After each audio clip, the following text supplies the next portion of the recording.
what it's worth, the plan for today was originally to remove this aftermarket stereo from the '79 Corvette. I don't know why it quit working, but it doesn't work anymore. Probably has something to do with the rat's nest of wiring that comes with it. And put the original radio back in, which I did, and it works. However, the power antenna worked one time and now doesn't work. It has power, it is grounded, it's been replaced, and it just doesn't work. But rest assured, at least factory radio works again. Probably not with AM without an antenna, but FM's fine. Plan B with the Corvette radio being a complete disaster as a video is I'll just update you with what I've been doing to the 283 block that I bought. It had significant ring ridge. Ring ridge is going to be at the very top, probably 1/4 to 5/16 of an inch between the top piston ring and the top of your cylinder. So between the deck of the block and where the ridge starts, that's your original cylinder bore. The ridge represents the amount of piston and piston ring wear into the cylinder walls that you have. Anything probably short of 10 thousandths is acceptable for just ridge, ream, hone, and get away with it. Anything over 10, you should probably have board, and then actually probably anything over 5 to 7, you should probably just have board to 10 thousandths or greater. If you go over 10, you're gonna require new pistons, new piston rings, a lot of things that are not budget friendly. So we're gonna take a chance on this one. What I have done is I have ringed them out, and a ridge ringer is a device like this. It's 3 blade pieces here, actually 3 arms with 1 blade. The blade is right here. The blade is just this top half. It is removable, it's replaceable. It's probably sharpenable, but I wouldn't want to sharpen it. And what you do is you put that down into your cylinder, use this smaller nut to tighten these little arms out to your cylinder bore, and then use the larger nut, which is 13/16 in this case, go around, and you're basically just slowly shaving off what's left of that original cylinder diameter to get it so it is flush with the worn out cylinder you now have. What that does though, is that's gonna open up your piston ring gap at the top, especially your top piston ring. Not so much your second compression ring, but definitely the top one. Here, I'll show you about piston rings real quick. This is a piston ring, and it's down the hole, and you can see that's a 15 to 20 thousandths gap. That's what you should have. That is good. So that part of the cylinder is fantastic. If you go up here, right at the top, where I had to cut out ring ridge, and you can see that gap is significantly larger. That gap is closer to 45 thousandths, maybe even 50, which is about 30 thousandths more than I want. It's not great, but it's not bad. If I go down a little bit to where the second ring is gonna be, it's more acceptable-ish. You can see right below the ring ridge, it's back closer to 20 thousandths. So it's not horrible, but it's not great. Everything I've read says that every 1/1000th of an inch larger the diameter of this bore equals 3 thousandths gap. So if my gap is now 30 thousandths more here, that means I took 10 thousandths off the very top of this, which is the upper limit, but it is what it is. I'm gonna live with it because that second compression ring, once you go down just a little bit, you're back to your 20 thousandths. And don't worry, I'm gonna hone this again because I'm doing this, so I've already planned on fixing what I'm doing. Don't get so uptight, this is just a crappy worn out engine. So if I go back to where the second compression ring is gonna be, I'm back to my 20 thousandths. So you may lose a little bit of compression, but I'm not really horrified by that. Now that I've messed this cylinder wall up just a little bit with the piston ring, show you about ring gap and what happens when you cut out the ring ridge at the top of your cylinder, we're gonna hone it again, just to show you what comes next. So you're gonna need a lubricant.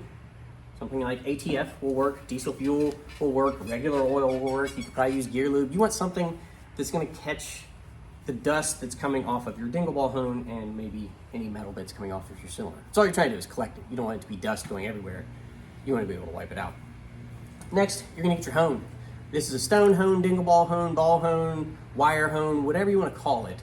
It's a bunch of wires with a whole bunch of carbide grit, basically glued or epoxied. I don't know how they do it onto the end of them. They come in different grits. This is a, I don't know, 240 maybe.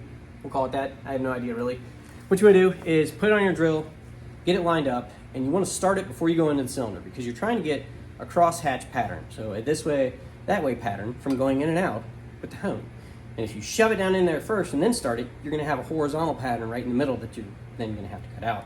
So line it up, start it, and shove it down in, and all you're doing is going back and forth for what, a 10 count, 15 count, 20 count, whatever you want to do time-wise that's gonna get you the result you need. Since this is not terrible, I'm just gonna go 10 times.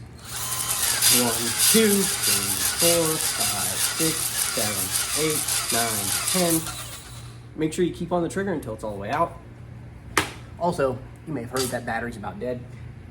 Realistically, you want to do this with a good battery. Then take your dirty rag, wipe your cylinder back out, and you'll be able to see your results.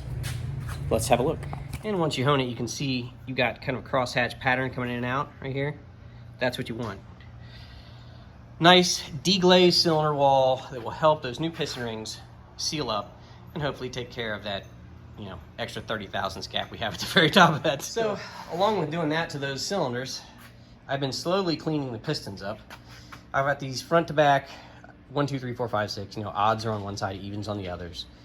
However you want to do it, as long as everything stays in order the way it's supposed to be. So this is my dirty table, which is the floor, and this is my clean table.